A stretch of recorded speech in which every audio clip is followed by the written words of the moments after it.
Hello everyone, welcome back to my channel. So, continuing with the series of the terrestrial biome topic, today we are going to discuss about the grasslands, and especially in grasslands we are going to discuss about the prairies. So, what are grasslands? Communities that are dominated by grasses, simply we can say. Then the plants that belongs to the family of poaceae, they fall into the category of grasses. Two main type of grasslands that we have, first is the tropical savanna and the second is the temperate grasslands, which are also known as prairies. So prairies grassland, the term prairies used to describe the temperate grasslands of North America. So it covers 6% of world's total land surface. They occur in US, Central Asia and Argentina. So, definition of prairies. So, prairies are enormous stretches of flat grasslands with moderate temperature, moderate rainfall, and very few trees. So, prairies are composed of plants that are seldomly found in other habitats. They are defined by unique soil characteristics, grasses, and wildflowers. So we can say grassland possess that sort of plants, or we can say the wildflowers, which are rare in their properties, in their adaptations. So they are not able to grow anywhere. They are unique to the environment, or we can say the characteristics of grasslands only. Then example of prairie grasses. These are the example of wildflowers. So cornflower, dance blazing star, sawtooth sunflower, prairie dog, and spiderwort. So now, why are prairies important? The first topic is that, so first is they provide rare native habitat for birds, butterflies, insects, reptiles and other small wildlife. They require little maintenance and are long lasting and do not need the fertilizers or pesticides for their maintenance, so we can say they are easily to grow. They are perfectly adapted to their climate. Prairie root systems are drought resistant, that is the root of the plants we can say are drought resistant, hold soils in place and absorb water. Then the climate of the prairies, so we can say subhumid, semi arid.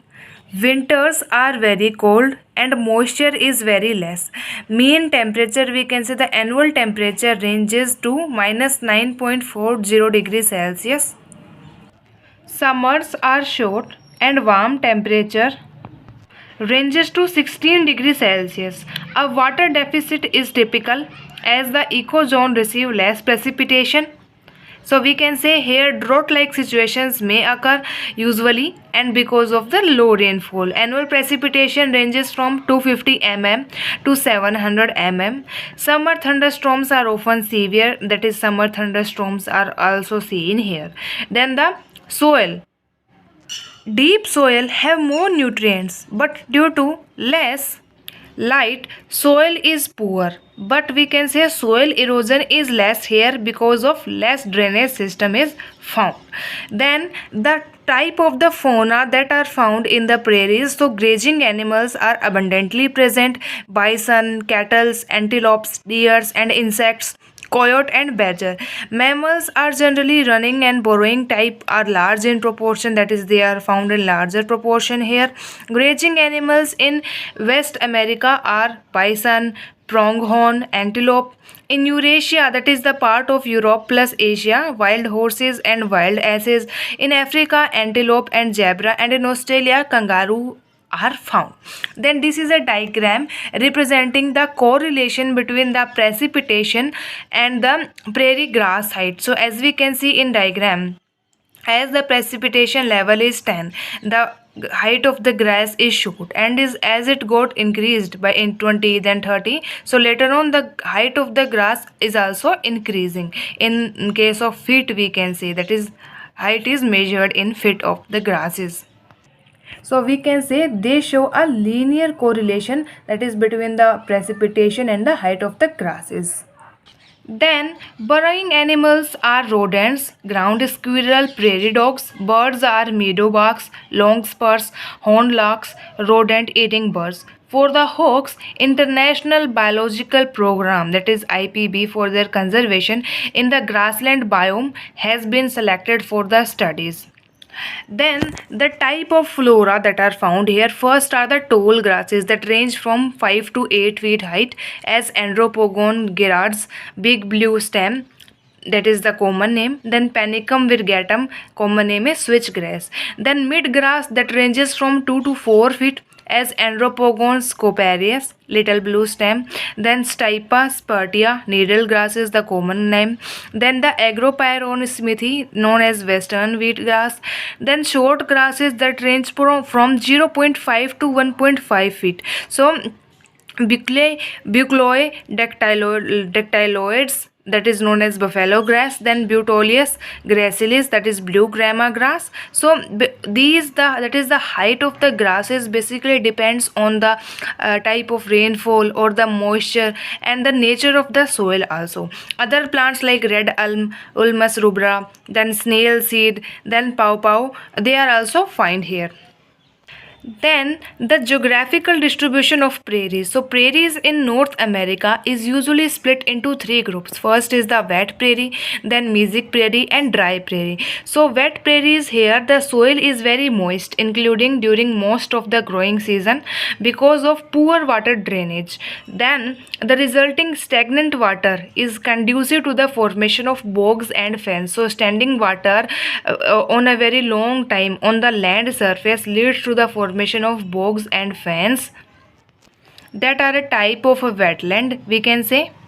Wet prairies have excellent farming soil as because there is no drainage system, the soil is also very moist, so it leads to a favorable condition for the agricultural purpose. Average precipitation is 10 to 30 inches a year.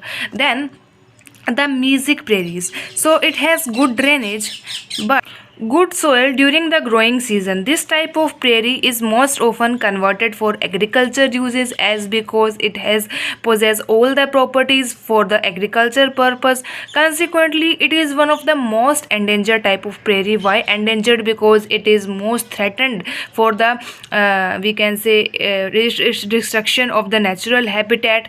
Man will use it for its own purpose and it will result into the endangered category. Then the dry prairie, so it has somewhat wet to dry soil, that is we can say an average or we can say a mixed condition, that of the wet and the mesic one during the growing season because of good drainage in the soil. And also it usually doesn't get much vegetation due to lack of the rain, so vegetation is found less here as the name suggests, the dry situation. Then the animal adaptations. So aggregation and the formation of colony is noted here, which provides protection to animals. So basically in grasslands we see the animals usually live in groups. For example, zebras and bison. So they are able to protect themselves.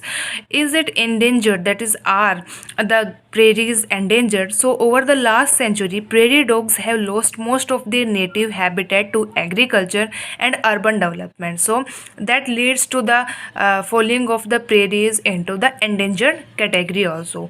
Again also bison hunting is also common there, so that will leads also to some sort of destruction. And then this is a diagram showing the we can say location of the prairies.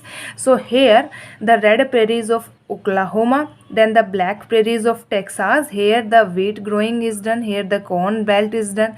This is the subtropical belt of the, that is Gulf of Mexico. This is the river Mississippi. Then the floodplain was there, here cotton was grown, and 20-inch in height, that is the height of the grasses were also there. So this is all about we can say the prairies, grasslands. Hope you will like my video, and if you like my video, please do subscribe to my channel.